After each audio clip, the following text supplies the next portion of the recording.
നമസ്കാരം കൂട്ടുകാരെ. ഇന്ന് ഞാൻ പറയാൻ പോകുന്ന ഒരു ക്രൈം സ്റ്റോറി ഇന്ത്യൻ മനസാക്ഷിയെ മുഴുവനായിട്ടും അക്ഷരാർത്ഥത്തിൽ ഞെട്ടിച്ച ഒരു ക്രൈം സ്റ്റോറിയാണ്. ആകെ ഇത് നടന്നിട്ട് 4 ദിവസമേ ആവുന്നുള്ളൂ. മറ്റൊരു നിർഭയ കേസാണ് നമ്മുടെ ഇന്ത്യയിൽ നടന്നിരിക്കുന്നത്. ഒരിക്കലും ആരും പ്രതീക്ഷിക്കാത്ത, ഏറ്റവും സുരക്ഷിതമായിട്ട് ആൾക്കാർ കരുതുന്ന ആ സ്ഥലത്ത് വെച്ച് ഇങ്ങനൊരു ക്രൈം നടക്കുമ്പോൾ ഇന്ത്യയിൽ മാത്രമല്ല, ലോകത്തിന് മുൻപിൽ തന്നെ ഇന്ത്യയിലുള്ള സകല ജനങ്ങളും നാണത്തോടെ തല കുനിക്കുന്ന ഒരു നിമിഷമായിരുന്നത്.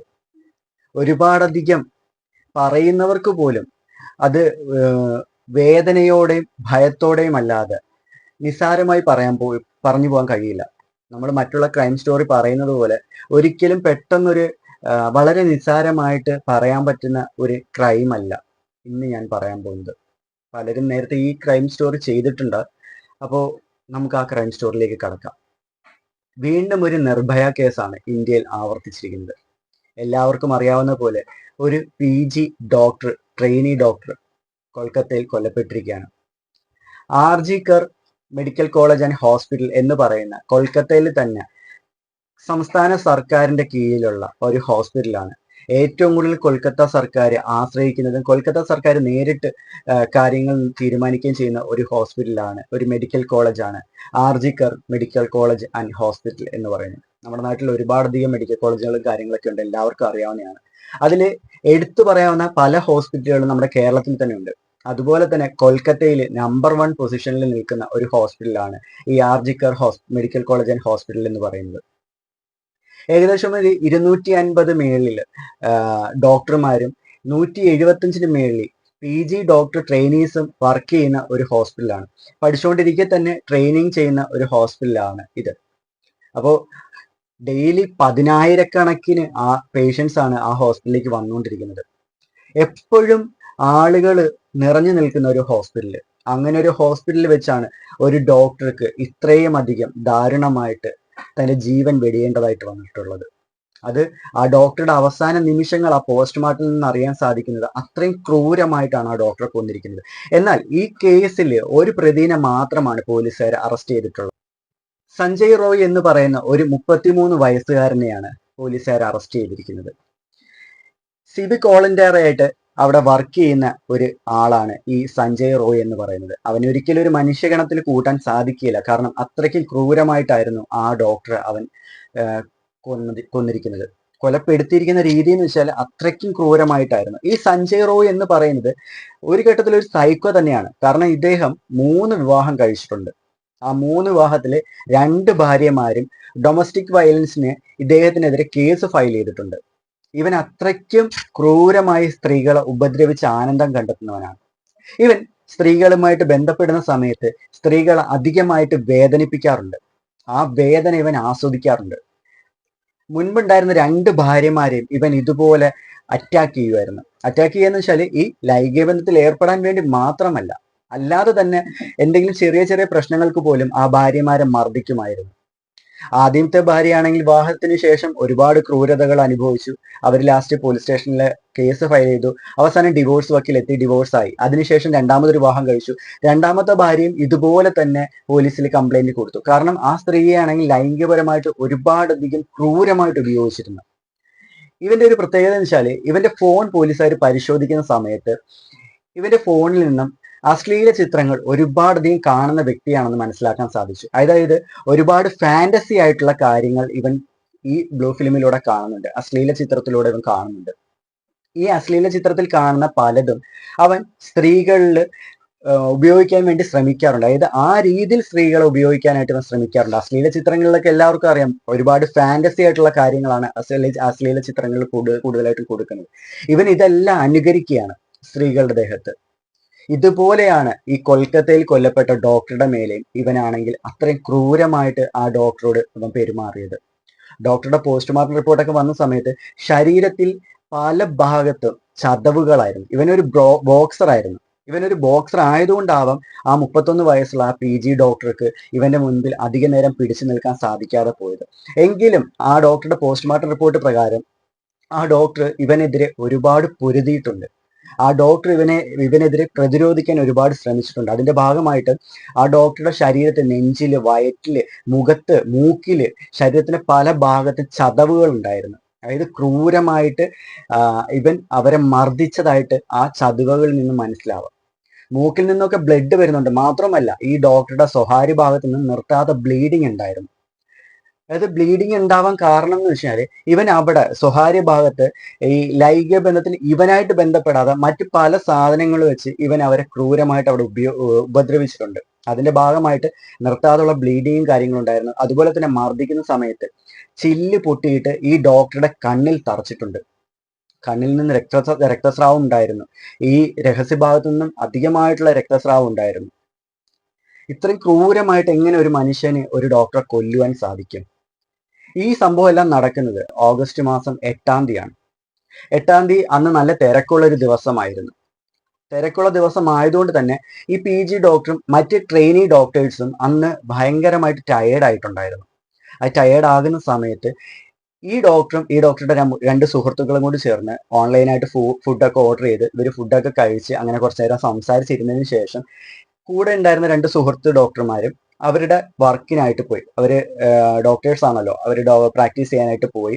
അന്ന് രാത്രിയായിരുന്നു. ഏകദേശം ഒരു 3 മണി വരെ ഇവര് സംസാരിച്ച് അവിടെ ഇരിപ്പുണ്ടായിരുന്നു. അതിനുശേഷം ഈ ഡോക്ടേഴ്സ്മാര് അവരുടേതായിട്ടുള്ള വർക്കിന്റെ കാര്യങ്ങൾക്കായിട്ട് അവർ പോയ സമയത്ത് ഈ PG ഡോക്ടർ, ഈ 31 വയസ്സുള്ള ഈ PG ഡോക്ടർ ചെസ്റ്റിന്റെ സെമിനാർ ഹാൾ ഉണ്ട്, ചെസ്റ്റിന്റെ ഒരു സെമിനാർ ഹാൾ ഉണ്ട്. അന്നേരം അവിടേക്കാണെങ്കിൽ ഇവര് റെസ്റ്റ് ചെയ്യാനായിട്ട് പോവാണ്. കാരണം അന്ന് നന്നായിട്ട് ടയേർഡ് ആയിട്ടുണ്ടായിരുന്നു. ഒരുപാട് പേഷ്യന്റ് ഉള്ളത് കാരണം ഇവര് നന്നായിട്ട് ടയേർഡ് ആയിട്ടുണ്ടായിരുന്നു. അതുകൊണ്ട് തന്നെ ഇവരാണെങ്കിൽ കുറച്ചു നേരം ഒന്ന് മയങ്ങാൻ വേണ്ടിയിട്ട് ഏകദേശം ഒരു 3 മണിയോടെ ഈ ചെസ്റ്റിന്റെ സെമിനാർ ഹാളിലേക്ക് പോവുകയാണ്. അങ്ങനെ അവരവിടെ പോയി കിടക്കുകയാണ് ഉറങ്ങാനായിട്ട്. രാവിലെ, അതായത് 9-ാം തീയതി രാവിലെ ക്ലീനിങ് സ്റ്റാഫ് വന്ന് ക്ലീൻ ചെയ്യാൻ വേണ്ടിയിട്ട് ഈ സെമിനാർ ഹാൾ തുറക്കുന്ന സമയത്ത് കാണുന്നതെന്ന് വെച്ചാൽ തറയിലെല്ലാം തന്നെ രക്തം പടർന്നിട്ടുണ്ടായിരുന്നു. അതുപോലെ തന്നെ അവിടെ ഉണ്ടായിരുന്ന ബെഞ്ചുകളിലും മേശകളിലും ഭിത്തികളിലൊക്കെ ബ്ലഡ് തെറിച്ചിട്ടുണ്ടായിരുന്നു. നോക്കുമ്പോൾ കാണുന്നത് അർദ്ധനഗ്നയായിട്ട് ഒരു സ്ത്രീ മരിച്ചു കിടക്കുന്നതാണ്. കാരണം അത്രയും ബ്ലഡ് കിടക്കുന്ന കാരണം ഇത് ഇവിടെ തന്നെയുള്ള ഒരു ഡോക്ടറാണെന്ന് വന്നവർക്ക് മനസ്സിലാവുന്നില്ലായിരുന്നു. ഉടനെ തന്നെ ബാക്കിയുള്ള ഡോക്ടേഴ്സും അവിടെ ഉണ്ടായിരുന്ന ബാക്കി ജീവനക്കാരെല്ലാം വരികയാണ്, പോലീസുകാർ വരികയാണ്, ഇവരെ പരിശോധിക്കുന്ന സമയത്താണ് മനസ്സിലാവുന്നത് തങ്ങൾക്കൊപ്പം തലേ ദിവസം വരെ ഇരുന്ന് ഭക്ഷണം കഴിച്ച ആ ഡോക്ടറാണ് ഇവിടെ മരണപ്പെട്ട് കിടന്നിരിക്കുന്നത്. ഈ ഡോക്ടറുടെ മരണവാർത്ത, അത്രയും ക്രൂരമായിട്ടുള്ള ആ മരണവാർത്ത അറിഞ്ഞപ്പോൾ തന്നെ അവിടുത്തെ പ്രിൻസിപ്പൽ പ്രൊഫസർ ആണെങ്കിൽ ഉടനെ തന്നെ രാജിവെക്കുകയുണ്ടായി. ഈ രാജിവെക്കുന്ന സമയത്ത് എന്തിനാണ് രാജിവെക്കുന്നതെന്ന് ചോദിച്ചവരോട് അദ്ദേഹം പറഞ്ഞൊരു കാര്യമുണ്ട്. ഈ മരിച്ച ഡോക്ടർ എനിക്ക് മകളെ പോലെയായിരുന്നു. എൻ്റെ മകൾ അത്രയും ക്രൂരമായിട്ടാണ് ഈ ഹോസ്പിറ്റലിൽ മരണപ്പെട്ടിരിക്കുന്നത്. എൻ്റെ മകളെ സംരക്ഷിക്കാൻ എനിക്കിവിടെ സാധിച്ചില്ല. ഞാനിവിടെ ഉണ്ടായിട്ട് പോലും എനിക്ക് എൻ്റെ മകളെ സംരക്ഷിക്കാനായിട്ട് സാധിച്ചില്ല. അതുകൊണ്ട് തന്നെ ഇനി ഈ പദവിയിൽ തുടരാൻ എനിക്ക് അർഹതയില്ല എന്ന് പറഞ്ഞിട്ടാണ് അദ്ദേഹം ആ രാജിവെച്ചത്.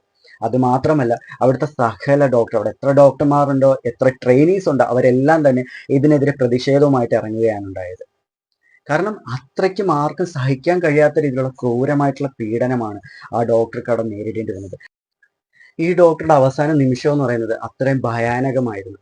പറഞ്ഞു പോകുമ്പോൾ നമുക്ക് ഈസി ആയിട്ട് വളരെ നിസ്സാരമായിട്ട് ഈ കാര്യം പറഞ്ഞു പോകാൻ പറ്റുന്നുണ്ടെങ്കിലും ഒരിക്കലും അത് അത്ര ഈസിയോടെ അല്ല ഞാൻ പറയുന്നത്. കാരണം അത്രയും ക്രൂരമായിട്ട് ആ ഡോക്ടറുടെ ആ ഒരു അവസാന നിമിഷം എന്ന് പറയുന്നത് അത്രയും ക്രൂരതയായി നിറഞ്ഞതായിരുന്നു. ക്രൂരമായിട്ട് ലൈംഗികപരമായിട്ട് മാത്രമല്ല ആ ഡോക്ടർ അന്ന് പീഡനം അനുഭവിക്കേണ്ടി വന്നത്, ശാരീരികമായിട്ടും മാനസികമായിട്ടും ആ ഡോക്ടർ അന്ന് അത്രയധികം ക്രൂരത അവിടെ അനുഭവിച്ചിട്ടുണ്ടായിരുന്നു. ആ മരണ നിമിഷം എന്ന് പറയുന്നത് ഒരിക്കലും ഒരു വ്യക്തിക്കും താങ്ങാൻ കഴിയുന്ന വേദനയോടെ അല്ലായിരുന്നു. ആ ഡോക്ടറുടെ പോസ്റ്റ്മോർട്ടം റിപ്പോർട്ടുകൾ വരുന്ന സമയത്ത് ശരീരത്തിൽ പല ഭാഗത്തായിട്ട് കടിച്ച പാടുകൾ വരെ ഉണ്ടായിരുന്നു. പോസ്റ്റ്മോർട്ടം ചെയ്ത ഡോക്ടർ ഉറപ്പിച്ച് പറയുന്നത് ഇതൊരു കാരണവശാലും ഒരാൾ ചെയ്ത ക്രൈം അല്ല. പോസ്റ്റ്മോർട്ടം ചെയ്ത ഡോക്ടർക്ക് ഉറപ്പിച്ച് പറയാൻ പറ്റുന്നുണ്ട് ഇത് ഒരാൾ ചെയ്ത ക്രൈം അല്ല. അത്രയും ക്രൂരമായിട്ട് ആ ഡോക്ടർ അന്ന് അത്രയും വേദന അവിടെ അനുഭവിച്ചിട്ടുണ്ട്. വേദന അനുഭവിച്ചെന്ന് വെച്ചാൽ ശരീരത്തിന് പല ഭാഗത്തായിട്ട് മർദ്ദനമേറ്റിട്ടുണ്ട്. മർദ്ദനം എന്ന് പറഞ്ഞാൽ ചെറിയ രീതിയിലുള്ള മർദ്ദനമൊന്നുമല്ല. ഏകദേശം ഒരു 4 മണിയോടെയാണ് ഈ പ്രതിയായിട്ടുള്ള സഞ്ജയ് റോയ് ആ സെമിനാർ ഹാളിലേക്ക് കടന്നു ചെല്ലുന്നത്. അതിനുശേഷം എന്താ സംഭവിച്ചെന്നുള്ളത് നമുക്ക് അറിയില്ല. CCTV-യിൽ കാണുന്നത് അവിടേക്ക് ചെല്ലുന്നത് മാത്രമാണ്. അവിടേക്ക് ചെല്ലുന്നത് ഒരു 4 മണിയോടെയാണ്. 4:45 ഇയാൾ തിരിച്ചിറങ്ങി വരുന്നുമുണ്ട്. അതിന് ഇടയ്ക്ക് എന്ത് സംഭവിച്ചു, എത്ര പേര് അകത്തേക്ക് കയറിപ്പോയി, ഇതൊന്നും അവിടെ അറിയാനായിട്ട് സാധിച്ചില്ല. മാത്രവുമല്ല, ഇവനാണെങ്കിൽ ഈ ക്രൈമിന് ശേഷം റൂമിലേക്ക്, ഇവന്റെ താമസ സ്ഥലത്തേക്ക് പോയതിനു ശേഷം ഇവന്റെ വസ്ത്രങ്ങളെല്ലാം കഴുകി വിരിച്ചിട്ടുണ്ടായിരുന്നു. അതുപോലെ തന്നെ ഇവൻ മാക്സിമം തെളിവുകൾ എത്രത്തോളം നശിപ്പിക്കാൻ സാധിക്കും അത്രത്തോളം തെളിവുകൾ അവൻ നശിപ്പിക്കാൻ ശ്രമിച്ചിട്ടുണ്ടായിരുന്നു. ഇവൻ തെളിവ് നശിപ്പിച്ചതിന് പുറമെ തന്നെ ആ ഹോസ്പിറ്റലുകാരുടെ ഭാഗത്തുനിന്നും തെളിവ് നശിപ്പിക്കൽ ഉണ്ടായിട്ടുണ്ട്. എന്താണെന്ന് വെച്ചാൽ, ഈ ഹോസ്പിറ്റലിൽ ഈ ഡോക്ടർ മരണപ്പെടുന്ന സമയത്ത് ഇത്രയും ക്രൂരമായിട്ട് ആർക്ക് കണ്ടാലും മനസ്സിലാവും അതൊരിക്കലും ആത്മഹത്യയല്ല, അതൊരു കൊലപാതകം തന്നെയാണെന്ന് ആർക്ക് കണ്ടാലും മനസ്സിലായി. ഏതൊരു പൊട്ടനും മനസ്സിലാവുന്ന കാര്യം, ആ ഹോസ്പിറ്റലിലെ ജീവനക്കാര്, അതായത് ബന്ധപ്പെട്ടവര്, മുതിർന്ന അധികാരികള് ഈ ഡോക്ടറുടെ മാതാപിതാക്കളെ വിളിച്ചു പറഞ്ഞത് നിങ്ങളുടെ മകൾ ആത്മഹത്യ ചെയ്തു എന്നാണ്. അത്രയും ക്രൂരമായിട്ടാണ് ആ ഡോക്ടർ അവിടെ കൊല്ലപ്പെട്ട് കിടക്കുന്നത്. അപ്പൊ അത് കണ്ടതിന് ശേഷം മാതാപിതാക്കളെ വിളിച്ചു പറയുകയാണ് നിങ്ങളുടെ മകൾ ആത്മഹത്യ ചെയ്തു എന്നുള്ളത്. ഇത് കേട്ട ഉടനെ തന്നെ പരിഭ്രാന്തിയോടെ, പേടിയോടെ ആ മാതാപിതാക്കൾ അവിടേക്ക് വരികയാണ്. മാത്രമല്ല, അവർ പറയുന്നുണ്ട് തങ്ങളുടെ മകൾ ഒരിക്കലും ആത്മഹത്യ ചെയ്യില്ല എന്നുള്ളത്. മാത്രമല്ല, ഈ ഡോക്ടർ മരണപ്പെട്ട് കിടന്ന ആ ഹാളിലെ ഭിത്തി ഈ ഹോസ്പിറ്റൽ അധികൃതർ പൊളിച്ചു മാറ്റുകയാണ് ചെയ്തത്. എന്ത് കാരണമാണെന്ന് ചോദിച്ച സമയത്ത് അവിടുത്തെ CBIയും, ഈ കേസിലൊക്കെ CBIയും കാര്യങ്ങളൊക്കെ വന്നിട്ടുണ്ടായിരുന്നു. പോലീസുകാർ മാത്രമല്ല, CBI ഇടപെട്ട്. കാരണം രാജ്യം ഒന്നാകെ പ്രതിഷേധവുമായിട്ട് വന്നേക്കുകയായിരുന്നല്ലോ. അതുകൊണ്ട് തന്നെ CBI ഈ കേസിലേക്ക് ഇൻവോൾവ് ആയിട്ടുണ്ടായിരുന്നു. CBI അന്വേഷിച്ച സമയത്താണ് മനസ്സിലാവുന്നത് ഭിത്തി അവിടെ നിന്ന് പൊളിച്ചു മാറ്റിക്കുന്നത്. അത് എന്തുകൊണ്ടാണ് ഭിത്തി അവിടെ പൊളിച്ചു മാറ്റിയെന്ന് ചോദിച്ച സമയത്ത് പറഞ്ഞാണ്, ഇവിടുത്തെ ഡോക്ടർമാർ പറഞ്ഞു അവർക്ക് സുരക്ഷിതമായിട്ട് ഉറങ്ങാനുള്ള ഒരു സ്ഥലമില്ല എന്നുള്ളത്. അതുകൊണ്ടാണ് അവർ പൊളിച്ചു മാറ്റിയത്. ഈ ഇത്രയും അടച്ചുറപ്പുള്ള ഒരു ഹോളിനകത്ത് കിടന്ന് ഉറങ്ങിയ ഡോക്ടറാണ് മരണപ്പെട്ടിരിക്കുന്നത്. അപ്പം തുറസായ സ്ഥലത്ത് കിടക്കുന്ന ഡോക്ടർമാർക്ക് എന്ത് സുരക്ഷിതയാണുള്ളത്? അതിനുശേഷം അവിടുത്തെ ഡോക്ടർമാർ സമരത്തിന് ഇറങ്ങി, തങ്ങൾക്ക് സുരക്ഷിതം വേണമെന്ന് പറഞ്ഞു. ഈ രാജ്യത്തുള്ള പല ഭാഗത്തും ഇത്തരത്തിലുള്ള ഈ പ്രതിഷേധം നടക്കുന്നുണ്ട്, നമ്മളെല്ലാം ദിവസവും കാണുന്നുമുണ്ട്. അപ്പോൾ ഈ ഡോക്ടറുടെ ഈ ഒരു നിമിഷം അത്രയും ക്രൂരത നിറഞ്ഞതായിരുന്നു. അതാണ് എനിക്കിത് പലതവണ പറയേണ്ടതായിട്ട് വരുന്നത്. കേസിന്റെ വിസ്താരവും കാര്യങ്ങളും പോയിക്കൊണ്ടിരിക്കുകയാണ്. ഈ സഞ്ജയ് റോയ് ആണെങ്കിൽ ഇപ്പം മെയിനായിട്ടും പ്രതിയായിട്ട് രേഖപ്പെടുത്തിയിരിക്കുന്നത്. പക്ഷെ പോസ്റ്റ്മോർട്ടം ചെയ്ത ഡോക്ടർ പറയുന്നുണ്ട് ഒരിക്കലും ഒരാളല്ല എന്നുള്ളത്. പലപ്പോഴും അതിന്റെ റിപ്പോർട്ടുകൾ പുറത്തു വരുമ്പോഴും ഈ റിപ്പോർട്ടുകൾ പ്രകാരവും ഇതൊരിക്കലും ഒരാളുടെ മാത്രം പ്രവൃത്തിയല്ലെന്നാണ് തെളിയുന്നത്. മുന്നോട്ടുള്ള കേസിന്റെ പോക്കനുസരിച്ച് നമുക്ക് കാര്യങ്ങൾ പറഞ്ഞു തരാനും പറയാനും മനസ്സിലാക്കാനും സാധിക്കുകയുള്ളൂ. അപ്പോൾ ഇനി ബാക്കിയുള്ള അപ്ഡേറ്റ് വരുമ്പോൾ നമ്മൾ ആ അപ്ഡേറ്റ് ചെയ്യുന്നതാണ്. മറ്റൊരു നിർഭയ കേസ് തന്നെയാണ് ഇന്ത്യയിൽ വീണ്ടും ആവർത്തിച്ചിരിക്കുന്നത്. അപ്പോൾ ഈ ക്രൈമിനെ കുറിച്ചുള്ള നിങ്ങളുടെ അഭിപ്രായങ്ങൾ എന്താണ്? നിങ്ങളുടെ വിലയേറിയ അഭിപ്രായങ്ങൾ നിങ്ങൾ രേഖപ്പെടുത്തുക. മാത്രമല്ല, നിങ്ങളുടെ എന്ത് തന്നെ ആയിക്കോട്ടെ, നെഗറ്റീവ് അഭിപ്രായം ആയിക്കോട്ടെ, നിങ്ങളുടെ പോസിറ്റീവ് അഭിപ്രായം ആയിക്കോട്ടെ, എന്ത് തന്നെ ആണെങ്കിലും നിങ്ങളത് രേഖപ്പെടുത്തുക. മാത്രമല്ല, നിങ്ങളുടെ ഒരു ചെറിയ വിലയേറിയ ലൈക്ക് ഞങ്ങൾക്ക് തന്ന് ഞങ്ങളെ ഹെൽപ്പ് ചെയ്യുക, ഞങ്ങളെ സപ്പോർട്ട് ചെയ്യുക. കാരണം നിങ്ങളിങ്ങനെ ചെയ്യുമ്പോഴാണ് നമുക്ക് പുതുതായിട്ട് വീഡിയോസ് ഇടാനുള്ള ഒരു താല്പര്യം കൂടി വരുന്നത്. അപ്പോൾ സപ്പോർട്ടോടെ കൂടെ ഉണ്ടാവുമെന്നുള്ള വിശ്വാസത്തോടു കൂടി ബൈ.